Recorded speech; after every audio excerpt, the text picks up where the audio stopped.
The warning alarms shrieked through the cockpit of the transport vessel Meridian. As Jackson Reed fought to maintain control, red lights bathed everything in an ominous glow while the ship bucked and shuddered around him like a dying animal. Through the view screen, the alien world of Kepler-44 to be rushed up to meet him with terrifying speed, its purple-tinged atmosphere crackling with electrical storms. "Come on, beautiful," Jackson muttered through gritted teeth, his hands dancing over the controls. With practiced precision, "Don't fail me now." But even as he spoke, he knew the Meridian was finished. The engine had taken a direct hit from those sleek alien fighters, and now his beloved ship was nothing more than a falling meteor streaking across an unfriendly sky. The impact, when it came, was everything Jackson had expected and worse. The ship carved a burning furrow through crystalline sand dunes before finally coming to rest against a cluster of towering spire-like formations. The sudden silence after the chaos was almost more unsettling than the crash itself. Jackson hung upside down in his harness, blood trickling from a cut on his forehead, ears ringing from the impact. He'd been making a routine supply run to the outer colonies when the Zephyrian patrol had appeared. Out of nowhere. No warning, no attempt at communication, just immediate, devastating firepower. The war between humanity and the Zephyrian Alliance had been raging for 3 years now. But Jackson had always managed to avoid the worst of it. His job was simple: transport medical supplies and food to the frontier settlements, stay under the radar, and keep his head down. So much for that plan. Jackson managed to unbuckle himself and tumble to what was now the floor of his sideways cockpit. Every muscle in his body screamed in protest, but a quick self-assessment revealed nothing worse than bruises and minor cuts. The ship's emergency beacon was flashing, which meant his people would eventually come looking for him. Eventually being the key word. This was deep in contested space, and rescue missions took time to organize. The air outside tasted of ozone and something faintly metallic that made his nose wrinkle. Kepler 442b was supposedly habitable for humans, though barely. The atmosphere was thin, the gravity slightly heavier than Earth normal, and the local wildlife was rumored to be less than friendly. Jackson grabbed his emergency pack and what was left of his water supply, then began the grim task of putting distance between himself and the wreckage. Crashed ships had a way of attracting unwanted attention. The landscape was alien in the most literal sense. Everything felt slightly wrong, from the way the purple-tinged light played across the crystalline formations to the low, harmonic hum that seemed to emanate from the ground itself. In the distance, he could see what looked like ruins of some kind, ancient spires reaching toward the lavender sky like skeletal fingers. His best bet was to find shelter and wait for rescue, assuming the Zephyrians didn't find him first. He'd been walking for perhaps an hour when he first heard the sound, a low, thrumming noise that seemed to come from everywhere and nowhere at once. Jackson froze, every instinct screaming danger. The sound grew closer, accompanied by what he could only describe as the whisper of wind through crystal chimes. When the creature emerged from behind one of the spire formations, Jackson's blood turned to ice. It was beautiful and terrifying in equal measure, of flowing, serpentine thing that seemed to be made of living shadow and starlight. Its body undulated through the air without any visible means of support, and where it passed, the crystalline formations rang like bells. Most disturbing of all were its eyes, dozens of them, scattered across its flowing form like constellations, each one focused intently on Jackson. He ran. Behind him, the creature's song grew louder, more insistent. Jackson's lungs burned in the thin atmosphere as he sprinted between the crystal spires, the creature's shadow flowing overhead like a dark river. More sounds joined the first haunting melodies that seemed to come from the stones themselves. He wasn't just being hunted by one creature, he was being hunted by an entire pack. The ruins he'd spotted earlier loomed ahead, and Jackson forced his legs to carry him faster. Ancient archways and collapsed walls offered the promise of shelter, of somewhere to make a stand. He vaulted over fallen masonry and dove through a doorway just as one of the shadow creatures swept down where he'd been standing moments before. Inside the ruins, the air felt different, heavier somehow, charged with an energy that made his skin tingle. Emergency lighting strips along the walls flickered to life as he passed, triggered by some kind of motion sensor. This wasn't just ancient ruins. Someone had been here recently, had modified and maintained this place. Stop right there. The voice came from the shadows ahead, speaking accented but fluent Standard. Jackson froze, his hand moving instinctively toward the plasma pistol at his hip. Slowly, a figure emerged from the darkness, and Jackson's breath caught in his throat. She was Zephyrian. There was no mistaking the pale blue skin, the elegant bone structure, the silver hair that seemed to move with a life of its own. But unlike the warriors he'd seen in combat footage, she wore practical work clothes, a fitted jumpsuit covered in tool belts and equipment pouches. Her eyes were the color of deep ocean water, and they regarded him with a mixture of curiosity and wariness. Human, she said, though it didn't sound like an accusation, more like an observation. You're the pilot from the crash. Jackson's hand tightened on his weapon, but he didn't draw it. Something about her posture suggested she wasn't immediately hostile, though that could change in an instant. Zara Voss, she continued, apparently deciding that introductions were in order. Engineer, formerly of the 7th Technical Division. Formerly? Jackson asked, finding his voice. A bitter smile crossed her features. Let's just say my superiors and I had a difference of opinion about certain military policies. She gestured toward the entrance where the sounds of the shadow creatures were growing louder. The Nethys are getting agitated. This place won't stay safe much longer. Nethys? The creatures hunting you. They're drawn to strong emotions: fear, anger, pain. Your crash probably attracted every one of them within 50 kilometers. She tilted her head, studying him with those unsettling blue eyes. I could let them have you. Would certainly solve a few problems. Jackson's grip on his weapon tightened, but Zara held up a hand. Relax, pilot. If I wanted you dead, I'd have left you outside. She turned and began walking deeper into the ruins. Come on, there's a sealed section in the back where we can wait them out. Every instinct told Jackson this was a trap, that following an enemy deeper into an unknown structure was suicide. But the alternative was facing the Nethys alone, and something in Zara's voice suggested she was being genuine. Against his better judgment, he followed. The sealed section turned out to be a surprisingly comfortable living space, clearly jury-rigged from what had once been some kind of laboratory. Emergency lighting provided a warm, steady glow, and the air recyclers hummed quietly in the background. Supplies were stacked neatly along one wall: food, water, medical equipment, and what looked like advanced engineering tools. How long have you been here? Jackson asked, accepting the water bottle she offered him. 3 months, give or take. Zara settled into a chair across from him, her movements economical and precise. This used to be a joint research station. Back before the war, when I left military service, I needed somewhere to go to ground. Jackson studied her face, looking for signs of deception. You're a deserter. I prefer conscientious objector, she replied dryly. What about you, pilot? Just bad luck? Or did you have a reason for flying through a combat zone? Medical supplies, Jackson said after a moment. Hesitation. For the outer colonies, kids were getting sick, and the regular supply lines were. He trailed off, realizing he was explaining himself to the enemy. Something shifted in Zara's expression: surprise, perhaps, or recognition. The Kepler flu outbreak. I heard about that. She was quiet for a moment, then added, my nephew died in a similar outbreak on Zephyr Prime.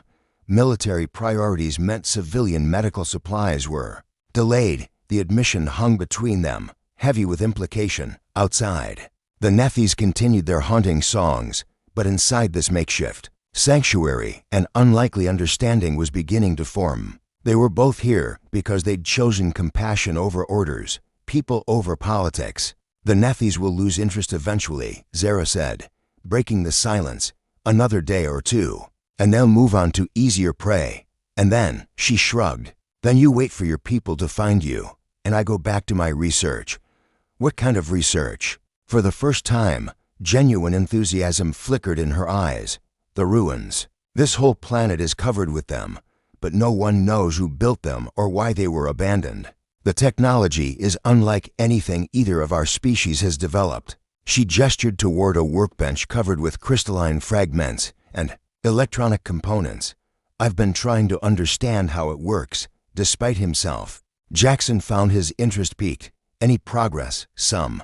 The crystals seem to store and amplify energy in ways that shouldn't be possible according to our physics. And the architectural patterns." She caught herself, as if realizing she was sharing classified information with an enemy. "I won't tell anyone," Jackson said quietly. Zara studied his face for a long moment, then nodded. "I believe you." She stood and moved to. The refugee camp sprawled across the barren plains of Titan Station like a wound that refused to heal. Marcus Chen pulled his medical coat tighter against the bitter wind as he made his morning rounds through the makeshift hospital tents. 3 months since the Zephyrian attack on the Outer Rim colonies, and still the survivors kept coming, hollow-eyed families clutching salvaged belongings. Children who'd forgotten how to smile, elderly people who spoke in whispers of homes that no longer existed. Marcus had volunteered for this assignment despite his colleagues' warnings about the dangers of frontier medicine. At 28, he was one of the youngest trauma surgeons to graduate from the Mars Medical Institute, and he could have had his pick of comfortable positions on the inner worlds. Instead, he'd chosen this, the chaos and heartbreak of treating humanity's displaced. What he hadn't expected was how inadequate he would feel in the face of such overwhelming need. Dr. Chen, Nurse Patricia Williams, appeared at his elbow, her expression grim. "We've got another fever case in Tent 7.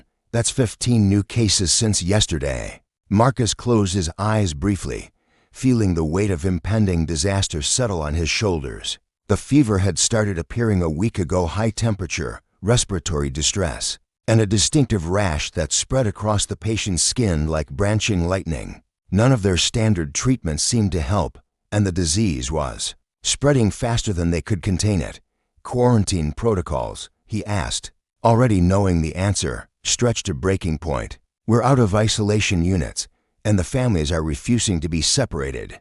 Patricia's voice carried the exhaustion they all felt. "Dr. Richardson is talking about requesting emergency evacuation for the healthy population." The thought of abandoning the sick patients made Marcus's stomach clench. How long until the evacuation ships arrive? 48 hours minimum.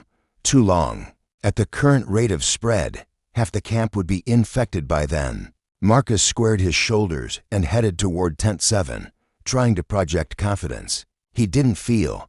Inside, the scene was heartbreakingly familiar: patients lying on cots, their skin mottled with the telltale rash, families keeping desperate vigils beside them. He was examining a young girl whose fever had spiked dangerously high when he noticed the figure moving quietly between the beds. At first glance, she appeared human. Her skin was pale enough to pass, and she'd covered her distinctive silver hair with a medical cap. But Marcus had been treating enough refugees to recognize the subtle differences: the too graceful movements, the slightly elongated fingers, the way she seemed to instinctively know exactly what each patient needed. She was Zephyrian. Marcus watched in fascination as the alien woman knelt beside an elderly man whose breathing had become labored. From a small pouch at her waist, she withdrew what looked like crystalline seeds, crushing them between her palms until they released a faint, shimmering powder. She mixed the powder with water and gently helped the man drink the solution. Within minutes, his breathing began to ease. Marcus abandoned his current patient and moved carefully toward the woman, trying not to startle her. As he approached, she looked up, and he found himself staring into eyes the color of deep forest pools, definitely not human. For a moment, neither of them moved, the weight of discovery hanging between them. "You're treating human patients," Marcus said quietly, keeping his voice neutral. The woman straightened slowly, her hand moving to the medical bag at her side. "Your medicines aren't working," she replied, her standard accented but precise. "People are dying, so you decided to help." There was no accusation in Marcus's tone, only genuine curiosity. "Even though we're at war," a bitter smile crossed her features. "Disease doesn't recognize political boundaries, Dr. Chen. Suffering is suffering, regardless of species." She knew his name. Marcus filed that information away for later consideration. "You've been watching us, learning from you," she corrected. Your surgical techniques are innovative, crude by our standards, but effective. She gestured toward the patients around them, though perhaps not effective enough for this particular plague. You know what this is? For the first time, something like hope flickered in her expression. Crystalline fever. We've dealt with outbreaks on several Zephyrian worlds. It's caused by exposure to corrupted energy crystals, probably salvaged technology from the attacks. Marcus felt a chill that had nothing to do with the cold air. Many of the refugees had indeed brought crystal fragments with them, claiming they were valuable salvage from their destroyed homes. Is it treatable? With the right knowledge, yes. She hesitated, then seemed to come to a decision. My name is Naya Keth. I am a healer on Zephyr Prime, trained in both traditional medicine and crystalline energy therapy.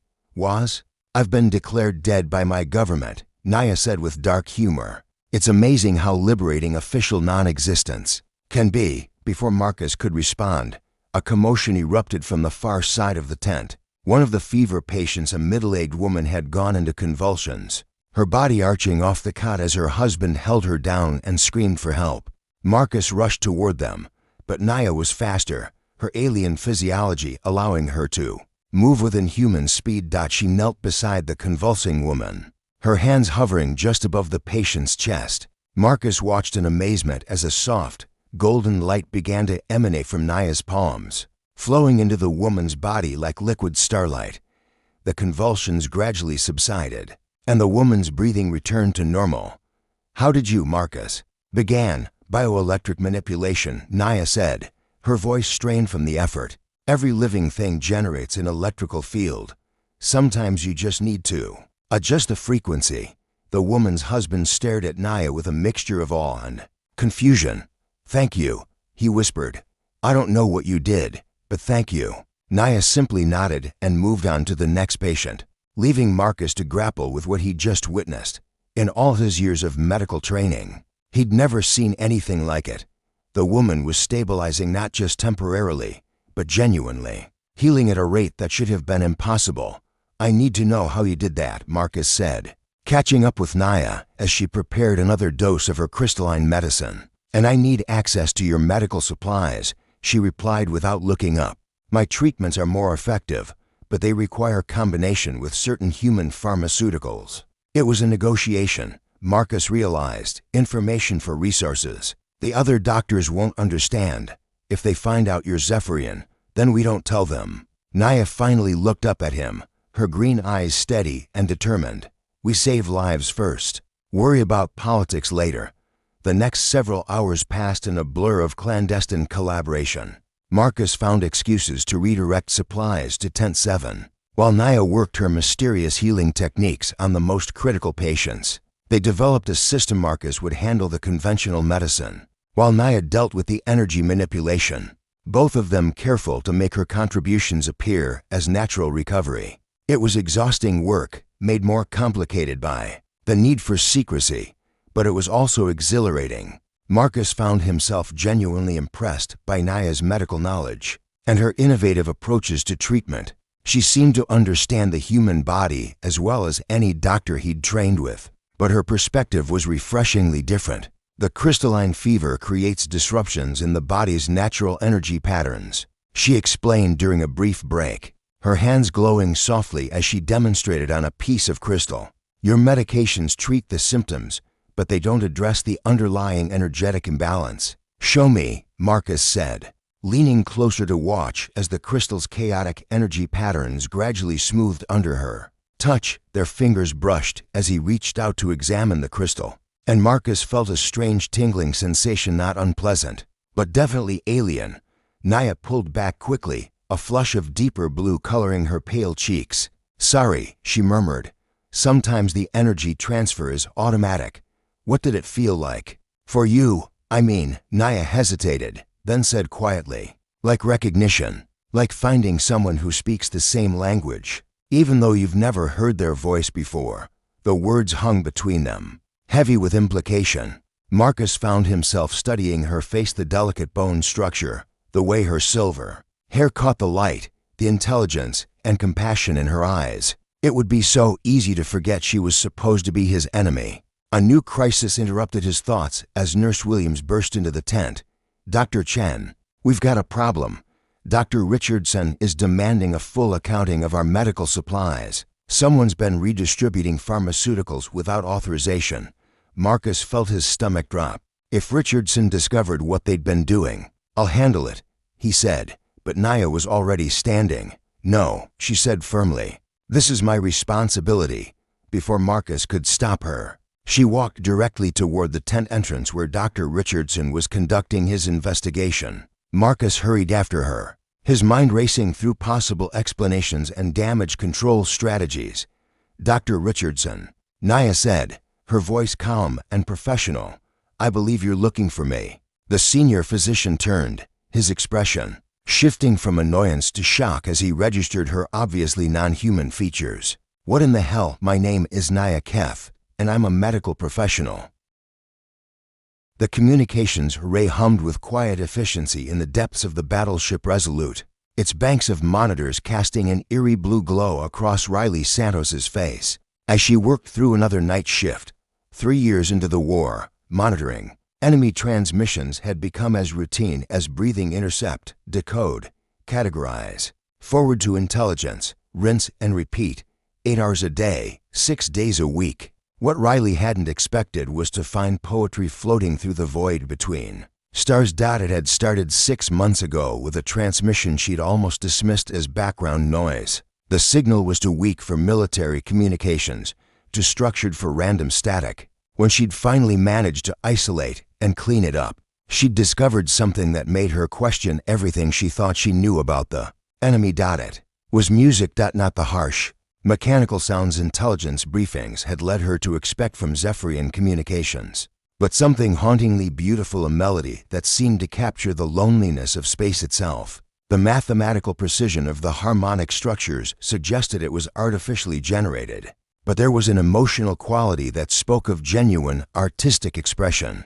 Riley had filed it in her personal archive and forgotten about it until the next transmission arrived 2 weeks later. This time, it was definitely language, but not the clipped military dialect she was used to hearing. The cadence was flowing, almost musical, with repetitive structures that suggested verse rather than tactical communication. Poetry.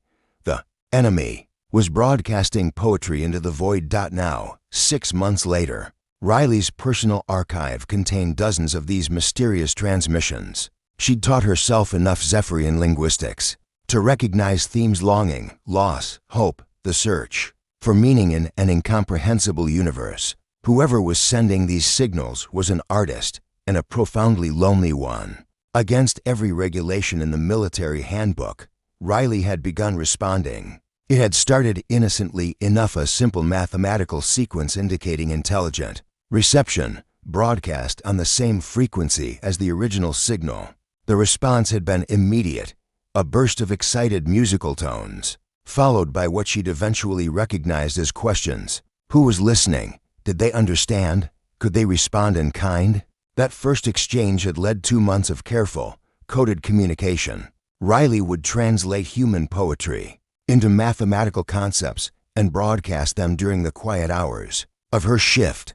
Her mysterious correspondent would respond with Zephyrian verses that slowly painted a picture of a mind as curious about humanity as she was about Zephyrian culture. Tonight's transmission was different, though, personal in a way that made Riley's heart race as she decoded the flowing alien syllables. To the unknown listener who speaks in numbers and starlight, I have given you a name in my thoughts. I call you Harmony, for you bring music to the silence. Tell me, Harmony of the distant world, do you also dream of what lies beyond the war? Riley's hands trembled slightly as she typed her response, converting her words into the mathematical poetic hybrid they'd developed together. I dream of meeting you among the stars, where there are no flags or boundaries, only the endless dance of light and shadow.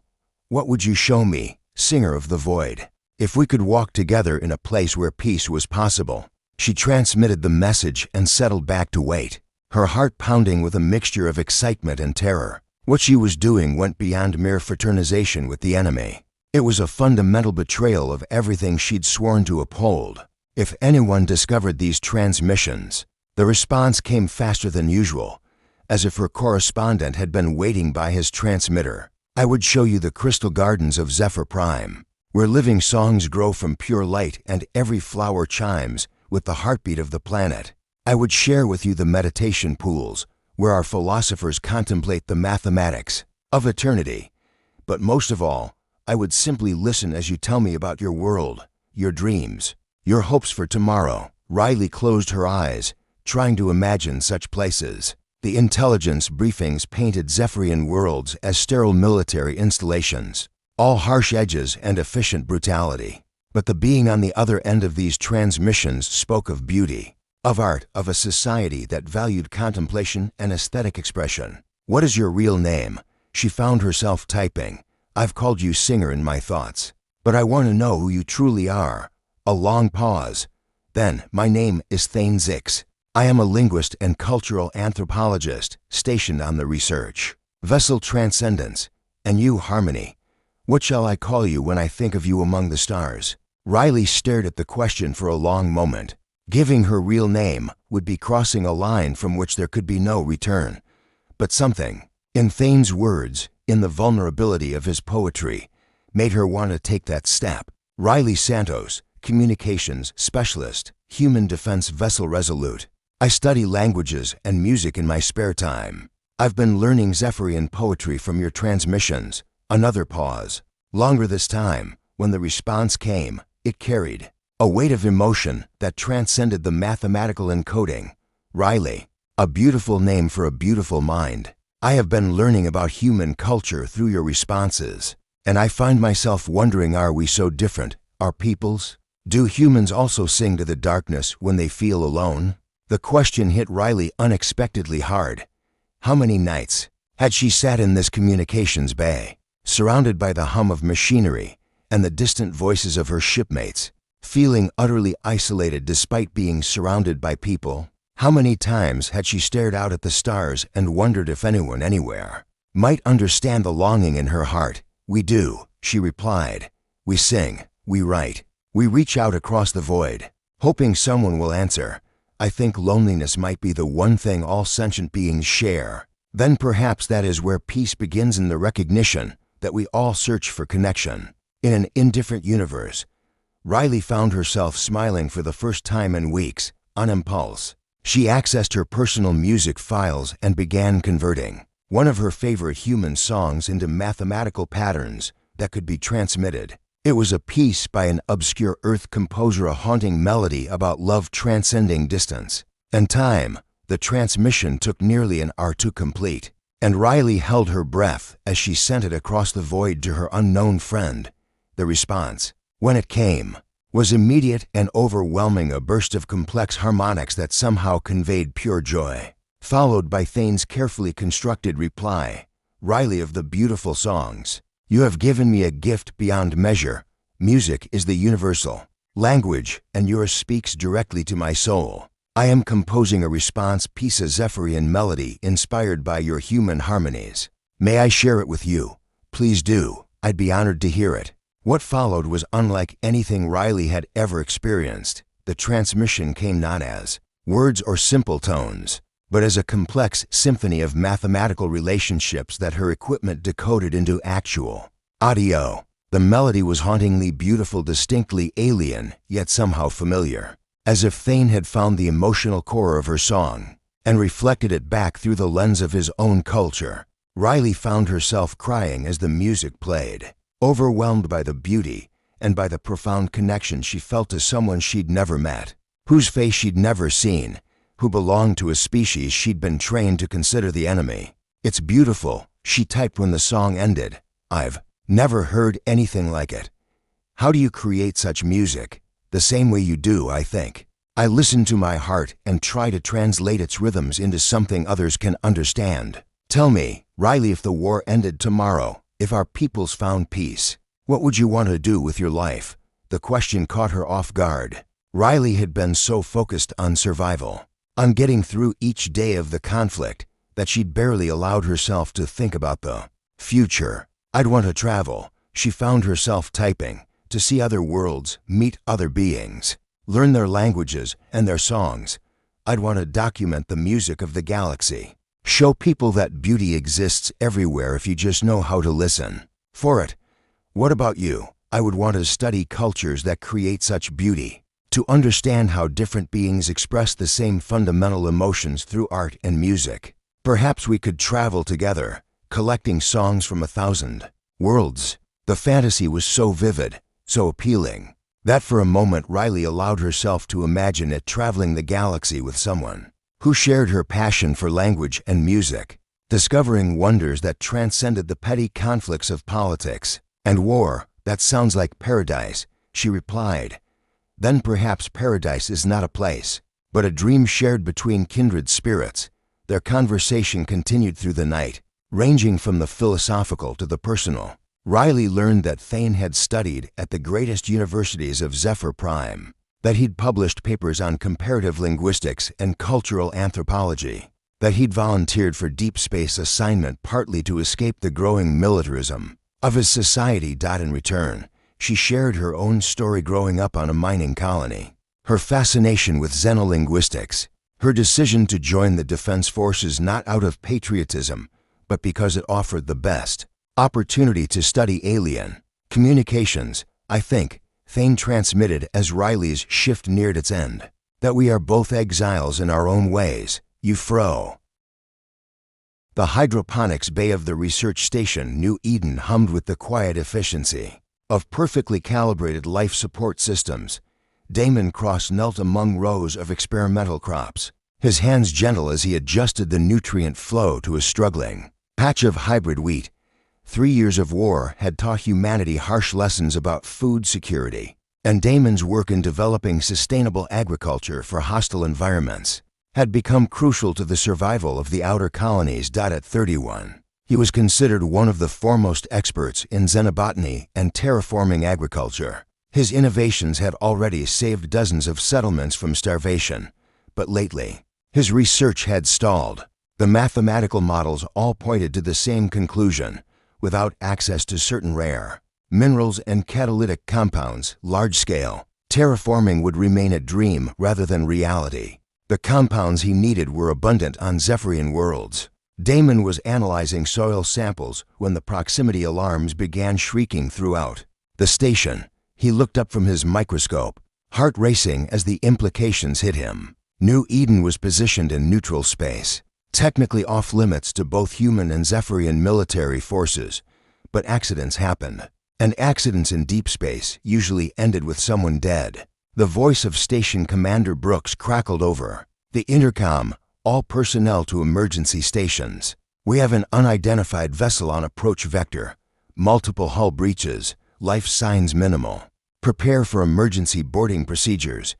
Damon secured his samples and headed for the docking bay, joining the small crowd of researchers and technicians who comprised the station's skeleton crew. Through the observation windows, he could see the approaching ship's leak, elegant lines that marked it unmistakably as Zephyrian design. But its hull was scarred with energy weapon burns and what looked like explosive decompression damage. Should we be helping them? Dr. Sarah Kim asked nervously. I mean, technically they're the enemy. Technically, we're a neutral research facility, Commander Brooks replied grimly. And technically, we don't let people die on our doorstep regardless of their species. He activated the docking clamps. Medical team to Bay 3, everyone else. Standard first contact protocols. The airlock cycled with mechanical precision, and Damon found himself holding his breath as the damaged ship's hatch opened. The figure that emerged was clearly Zephyrian, tall, graceful, with the characteristic pale blue skin and silver hair, but she moved with obvious pain, favoring her left side where dark stains suggested internal injuries. What caught Damon's attention, however, wasn't her injuries but what she was carrying. Clutched against her chest was a sealed biocontainer, the kind used for transporting living specimens across the vacuum of space. Whatever was inside, she'd risked her life to save it. Please, she said in heavily accented standard, her voice strained with pain and desperation.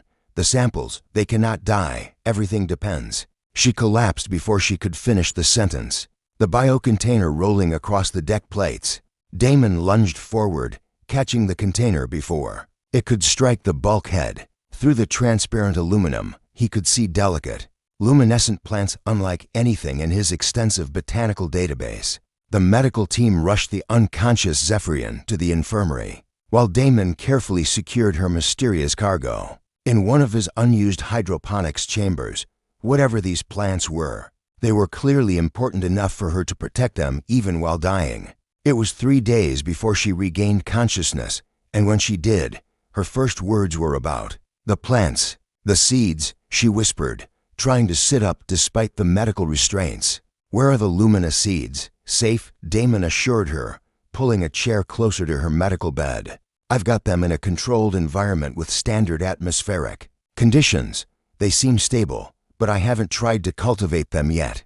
Relief flooded her angular features. "Thank you." If they had died, she closed her eyes briefly. "My name is Vera Meinl. Was an agricultural scientist on Zephyr Prime. Damon Cross, xenobotanist. And was?" A bitter smile crossed her lips. "I stole classified research and fled my home world. I suspect I'm now considered a traitor to my people." She met his eyes with surprising directness.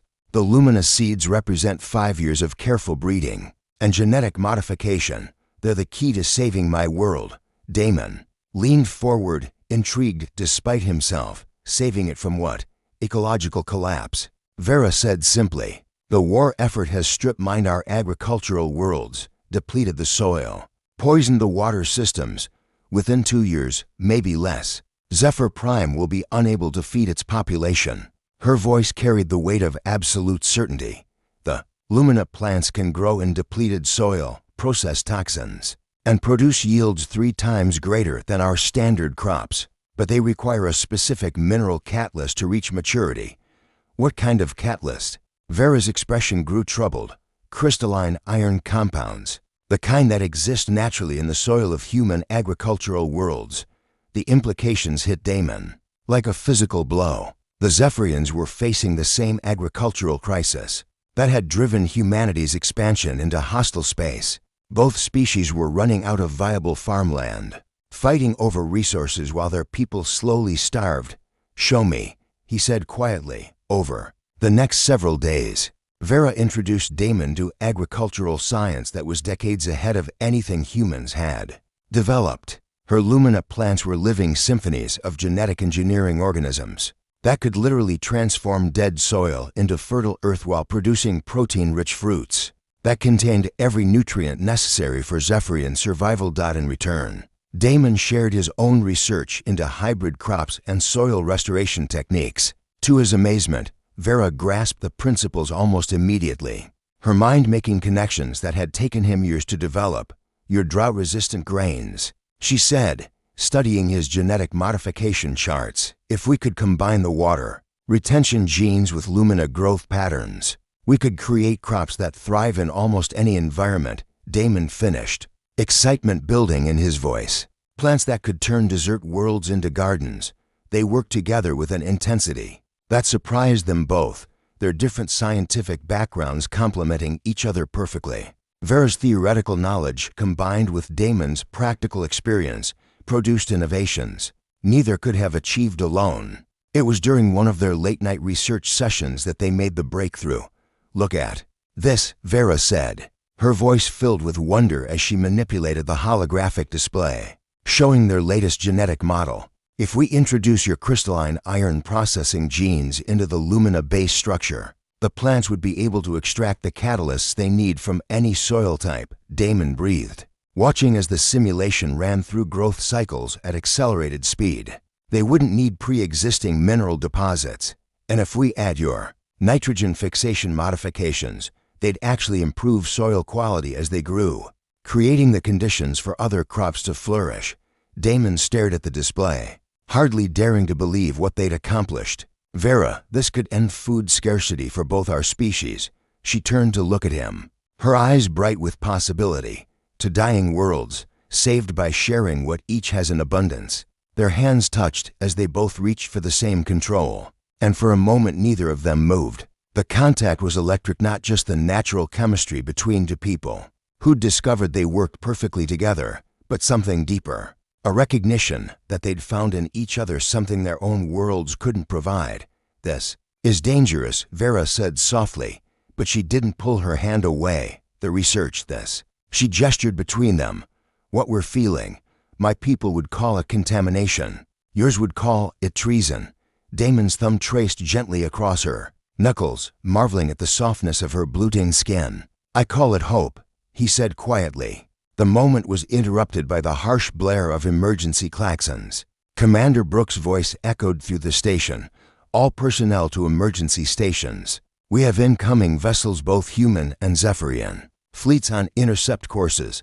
Estimated arrival in 30 minutes. Vera and Damon looked at each other with growing alarm. Somehow, both sides had discovered the location of the neutral research station. Whether by coincidence or design, they were about to find themselves in the middle of a war zone. They're coming for me, Vera said with quiet certainty. My people want their stolen research back, and yours want to interrogate a high-value defector. What about the plants? Damon asked. The research we've been doing, they'll destroy it. Vera replied bitterly. Both sides. Your military won't want the enemy to benefit from advanced agricultural technology, and mine won't want to admit that cooperation with humans was necessary to save our worlds. Damon made a decision that surprised him with its swiftness. Then, we don't let them. He began rapidly downloading their research data onto portable storage devices while Vera gathered samples of their hybrid plants. If the military forces from both sides were determined to destroy their work, then they'd have to preserve it themselves. Where can we go? Vera asked as they worked. There's nowhere in the galaxy that both our peoples won't eventually find. US, there is one place, Damon said slowly. The sanctuary worlds. Independent colonies that don't recognize either govern. The hidden valley on the neutral world of Haven stretched beneath twin suns, its crystalline streams reflecting the iridescent foliage that had begun to take root. In the fertile soil, what had been barren wasteland 18 months ago now bloomed, with impossible beauty, earth wheat growing alongside Zephyrian lumina trees, human roses entwined with alien song flowers that chimed softly in the breeze. Damon cross-wiped sweat from his brow as he emerged from the greenhouse complex, a smile crossing his weathered face at the sight of Vera Minor, directing the planting of their latest hybrid crop. Her silver hair caught the light as she knelt beside a group of human and Zephyrian refugees, teaching them how to cultivate plants that could feed both species. The root systems need to interlock, Vera was explaining, her standard much improved after months of daily practice. Human plants provide nitrogen, Zephyrian plants process minerals. Together, they create soil that's richer than either species could produce alone. It had been a year since they'd fled the destruction of New Eden, carrying nothing but their research and the hope that somewhere in the galaxy, they could find people willing to look beyond the war. Haven had proven to be exactly that, a world founded by refugees from a dozen different conflicts, where species boundaries mattered less than the willingness to work toward a common future. Their agricultural commune had started with just the two of them, but word had spread through underground networks that spanned the galaxy. Now nearly 200 beings called the valley home, humans and Zephyrians who'd grown tired of fighting, along with members of species that had remained neutral in the conflict. The morning's peace was interrupted by the soft chime of Damon's personal communicator. The message that appeared made his heart skip. Package delivery, Docking Bay 7. Signed, a friend in the stars. He found Vera in the main laboratory, carefully examining a new strain of grain that promised to grow in the harsh conditions of asteroid mining platforms. We've got visitors, he said quietly. She looked up, concern flickering in her eyes. Military? I don't think so. Come with me. They walked together toward the settlement's small spaceport, their hands naturally finding each other as they'd done countless times over the past year. The ship waiting for them was a sleek courier vessel, civilian configuration, but with modifications that suggested its owner's valued speed and stealth. The airlock cycled, and out stepped a figure that made Vera gasp in recognition. The woman was clearly Zephyrian, but her pale blue skin bore the telltale scars of energy weapon burns, and her medical clothing was marked with human military insignia. Naya, Vera breathed. The healer smiled tiredly. Hello, sister, it's been a long time. Behind Naya came a human man with the steady hands and compassionate eyes of a practiced physician. He helped a limping human pilot from the ship, supporting him with the easy familiarity of long partnership. "Marcus," the pilot said, his voice strained with pain, "remind me never to volunteer for dangerous liaison missions again, you say." "That every time, Jackson," Marcus replied with fond exasperation, "and every time. You're the first to volunteer for the next one." The pilot was followed by a Zephyrian woman whose warrior's build was softened by the way. She immediately moved to support him. Her blue skin was crossed with scars, and her eyes held the weight of someone who'd seen too much violence. "For months in a rescue pod will do that to you," the Zephyrian woman said dryly. "Though I admit, the company made it bearable." Jackson grinned despite his obvious discomfort. "Zara kept me alive when I should have died twice over. I'm thinking about making it a permanent arrangement." The last two passengers to emerge made Damon's breath catch. The human woman was small and precise, with the quick eyes of someone who processed information at superhuman speeds. The Zephyrian man beside her moved with the fluid grace of his species, but there was something different about him, an openness, a joy that seemed to radiate from his very being. "Riley Santos." The woman introduced herself, communications specialist and amateur xenolinguist. "This is Thane Zix, poet, linguist, and the reason I finally understand what love songs are really about." Thane's eyes sparkled as he looked at his companion. "Riley has been teaching me human poetry. I think your language is the most beautiful thing in the galaxy." "Only because you haven't heard Zephyrian music," Riley replied, leaning into his touch. "The songs you've shared with me, I never knew sound could carry so much emotion." Vera stepped forward, her eyes bright with unshed tears. "How did you all find us?" "Underground networks," Naya explained. "When people start deserting from both sides of a war to be with someone they love, word gets around. We've been traveling from world to world, finding others like us." "Others?" Damon asked. Marcus nodded. "There are more mixed couples than either government wants to admit. Scientists, artists, soldiers, civilians, people who've discovered that the enemy isn't so different after all. Some of them are hiding on their homeworlds," Jackson added, wincing as Zara helped him to a nearby bench. "Others have fled to neutral space. But they're all asking the same question. What comes next?" Thane spoke up, his voice carrying the cadence of someone accustomed to addressing audiences. "We've been developing a communication network, secure channels that allow mixed couples and their supporters to coordinate, share resources, plan for the future." "Plan for what?" Vera asked, though something in her expression suggested she already knew. Riley smiled. "Peace, real peace, built from the ground up by people who've learned to love across species lines." The 6 newcomers settled into the valley's rhythm over the following days. Naya and Marcus established a medical clinic that could treat both human and Zephyrian patients, their combination of energy healing and conventional medicine proving remarkably effective. Jackson and Zara worked with the settlement's small fleet of ships, improving engines and defensive systems with hybrid technology that outperformed anything either species had developed alone. Riley and Thane created something entirely new, a cultural exchange center where human and Zephyrian refugees could learn each other's languages, share art and music, and discover the common threads that ran through all sentient experience. But it was during a gathering around the central fire pit that the true magnitude of what they were building became clear.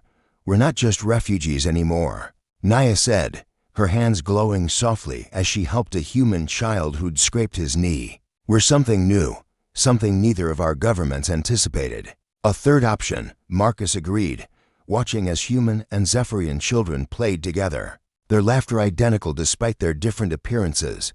Thane stood and began to speak, his voice taking on the formal cadence of someone delivering an important address.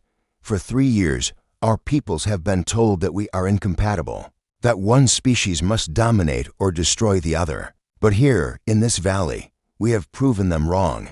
Riley moved to stand beside him. "We've shown that humans and Zephyrians can not only coexist, but thrive together. Our agriculture is more productive, our medicine more effective, our art more beautiful when we combine our strengths. The question Jackson said from where he sat with Zara's arm around his shoulders. Is what we do with that knowledge. Vera looked around the circle of faces, human and Zephyrian, young and old, all united by the radical idea that love could transcend the boundaries of war. We share it. She said simply, we become proof that another way is possible. Damon nodded, reaching for her hand. The agricultural techniques we've developed here could end food scarcity on dozens of worlds. The medical advances Naya and Marcus have made could save millions of lives. The cultural understanding Riley and Thane have fostered could bridge gaps that diplomats have failed to cross for decades. But both governments will try to stop us. Zara pointed out pragmatically. They have too much invested in the conflict to allow peace to break out naturally. Then we don't ask permission, Riley said, her voice carrying quiet determination. We start small, one world, one settlement, one family at a time. We show people what's possible when you choose love over fear. Over the following weeks, their informal gathering evolved into something more structured. Representatives from other mixed communities began arriving, scientists who'd discovered that collaboration produced better results than competition, artists who'd found inspiration in each other's traditions, even former soldiers who'd laid down their weapons to protect something more precious than territory. The network Riley and Thane had envisioned became reality, connecting hidden settlements across the galaxy. Agricultural techniques spread from world to world, medical knowledge crossed species boundaries, and art began to reflect the hybrid culture that was emerging in the spaces. Between official governments, it was Naya who proposed the formal declaration. We should make it official, she said during one of their evening councils. Not a government, not a military force, but a statement of principles. Something people can rally round. Marcus looked up from the medical reports he'd been reviewing. A manifesto, a charter, Vera suggested, the founding document of something new. They worked for days crafting the words. With input from their growing community and the other settlements connected to their network, the document that emerged was unlike any political state.